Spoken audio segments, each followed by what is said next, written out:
and welcome to Township Tales with Tasha.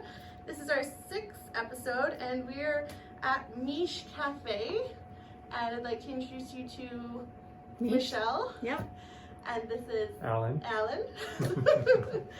And Allan, Michelle, would you please tell us a little bit about your business and how it got started and about yourselves?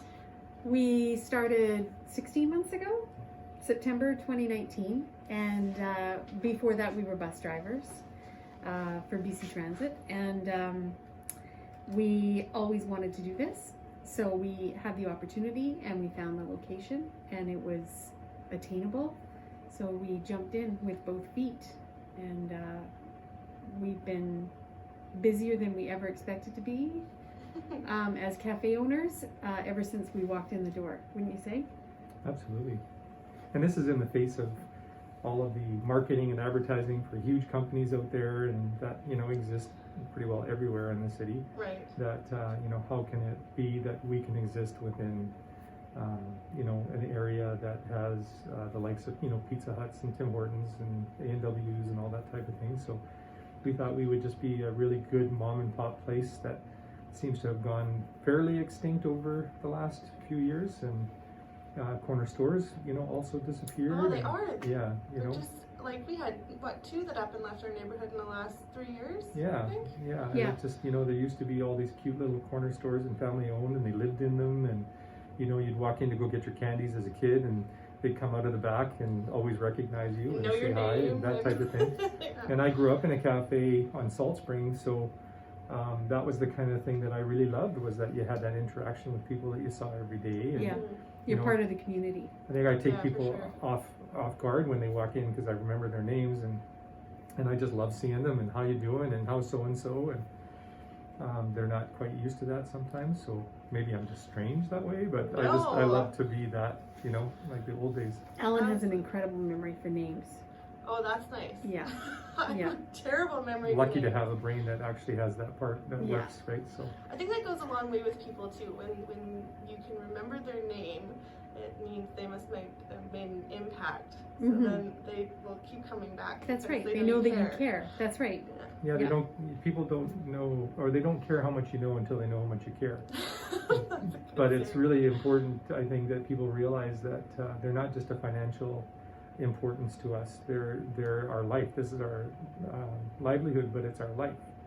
And you know, we don't have to. It's so great because we're supported enough that we don't have to worry about the bills. So it's more like, of course, they're always a concern. You have to pay the bills, but you have enough. When you do have enough and enough business, you can have relationships with people and be able to have a conversation and not have to worry about the next in Yeah. line, sort of thing. Yeah. So, Not be so stressed that you lose that rapport. Exactly. Yeah. Yes. yeah. So what was your original vision for your cafe? Originally, I thought we were going to have this little breakfast place that was going to be open 7 a.m. to 3 p.m. and everyone was going to line up for breakfast, and I didn't know what this was going to be, and so I thought it was just going to be this cute little bistro type place with some cappuccinos and some baking. Everyone has a very romantic idea of what running your own cafe looks like. It's nothing like that.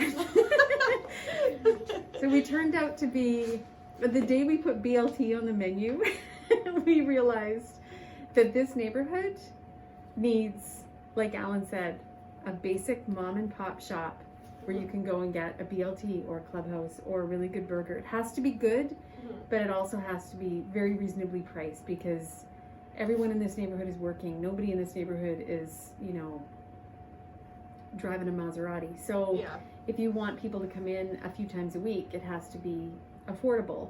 So we make homemade soups and chilies and sandwiches and burgers, and I always have a special that's $10 or less. You know, we did burritos today, and yeah, things like that, or curry chicken salad on a croissant, or you know, sometimes I'll do homemade roast beef sandwiches and I make the bread, and you know, there's potato You make salad. the roast and Yeah, exactly. Yeah. So it's turned out to be very lunch focused. We have breakfast as well, but lunch is our big thing, and that's worked out great actually, because there's not a lot of places that we can lock the door at 4 p.m. and go home. Yeah. You know, not every business that sells food can do that, so we're Well, lucky. being in this industrial area, Yeah. I would think like that's your main clientele would be, Yeah. you know, people who have come by and seen Yeah. your shop. So that works out perfectly, I'm sure, all the way around. Yeah, exactly. So what has been your biggest challenge this year? Well, obviously this pandemic came at a really rough time for us because we were just sort of gaining that identity that we were searching for the first 6 months, that what we were going to do in the neighborhood, who were we going to serve, and what did they want as well, because we developed our menu based on what people were asking for. And of course, when we put the BLT and realized people love to have sandwiches, that was a big deal. Just trying to figure out where we were going to be in the community as far as not being a flash in the pan like so many other businesses that had gone before us in this location, was to try and identify something with value and importance to the people that are going to come on a regular basis. And so it was building a relationship, but it was also building that solution for the problem kind of thing. Like, what do people want in the area? The problem is if they forget their lunch, what are they going to go and get? That's Are they going to right. have to walk down to Esquimalt Road and go stand in line and that kind of thing. But when the pandemic came, we of course had a big lump in our throats and thought we were kind of done for, because we were an inside cafe, and when they said lock your doors, we just thought we were kind of done for. And then we realized we had a window or two windows that could be an order window and takeout window, and we started kind of going with that. And thank you to the Esquimalt community for recognizing the fact that we were still here, that we had windows and we have a menu, and you could still come and order something, and we could do it in a safe way, and they could get what they wanted still. Beautiful. And is there something on your menu that we simply must try? Yes, you have to try a cinnamon bun. I make different cinnamon buns every single day. They're always fresh. I make all kinds of different flavors, not just basic. I didn't know there were other kinds of flavors. Oh yeah, like sometimes I stuff them with peaches. Sometimes Oh. I stuff them with pecans and brown sugar. Sometimes, well, today is drizzled with white chocolate with peppermint, crushed peppermints. Oh, Candy fun. canes. Yeah, Yeah. candy canes over top. And every time I've gone from the very beginning where I look back and I think, how did I even sell those? To now I can make, I don't know, unlimited amounts and all different flavors, all different kinds of, like some are espresso. I'll put espresso in the dough and then make an espresso glaze. There's just 1,000,001 different things you can do with them. But So you can get your caffeine fix and your sugar fix all in one. absolutely, yes. So we always joke about it because it's like cinnamon bun 20.0 kind of thing, right? Yeah, Because they've gone it's through. gone through these different stages and become this evolutionary cinnamon bun / sweet bun.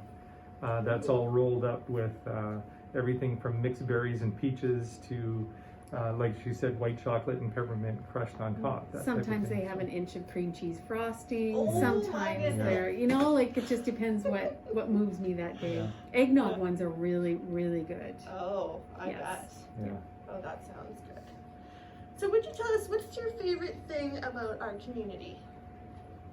I would say how supportive everyone is of each other. Like, really, I didn't know what Esquimalt was before we moved into the community and we bought a business in the community, and especially during COVID, I just can't believe how many people come in specifically. There's people who bought gift certificates just to support us Oh, and just keep it in the drawer,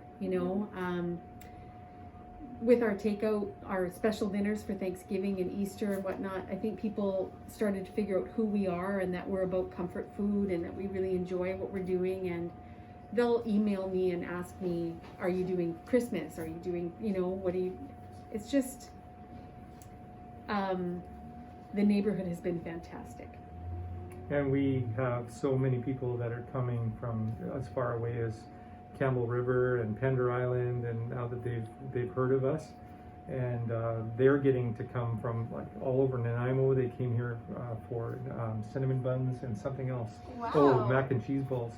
And and they are coming to Esquimalt where they haven't never even been to Esquimalt before. So I have a little bit of a personal thing where I really am grateful to be here. Is that my grandparents, my Oma and Opa, had a coffee shop in Esquimalt in 1967. Oh, wow. And somewhere, 1966, 67. In 1967, I have a picture of them winning Dickinson's Coffee Award for the Tudor nice. lunch that they had on Esquimalt Road.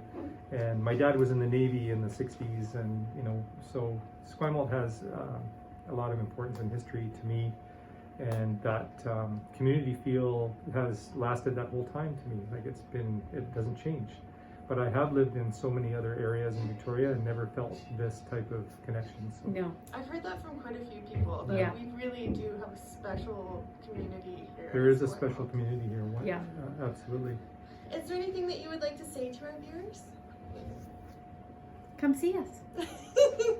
Come Mine- see us and see yeah. what we're all about. I'm just really thank you for supporting us throughout all of this crazy time, and we are definitely working every day to try and address whatever it is that the community wants and needs. And we also appreciate all the brothers and sisters and businesses that are out in the area too. And Country Grocer was amazing with getting us our turkeys, and the warehouses across the street is kind of like our big fridge, and so all the staff members and all the people that live and work in this community are all part of our life, and we're grateful for being here even through the pandemic. Yeah. That has been horrific to see what it's doing to the world, but we are able to still be standing at this time, and that's because we are supported. So That's lovely.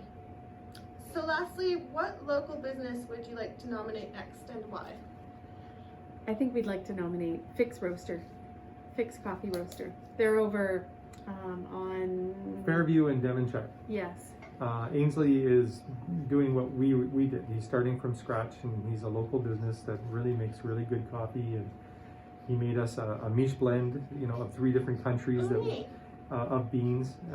We've learned a ton about coffee in the last 16 months. So he fits right into that type of need for us. And what we would like to do is maybe we could vend for him and help him sell his coffee through our cafe Yeah. as well. He makes a very high quality product, and he's small right now, but Yeah. he roasts and he delivers, and he's just constantly running flat out trying to build his business, and I admire him for that.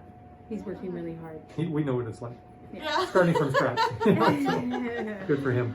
Well, that's lovely. Thank you so much, you guys, for meeting with me and taking the time out. to Thank do you for doing video. this. Yeah, That's thank a you. really neat project you're doing. I'm having a lot of fun doing I'm it. glad.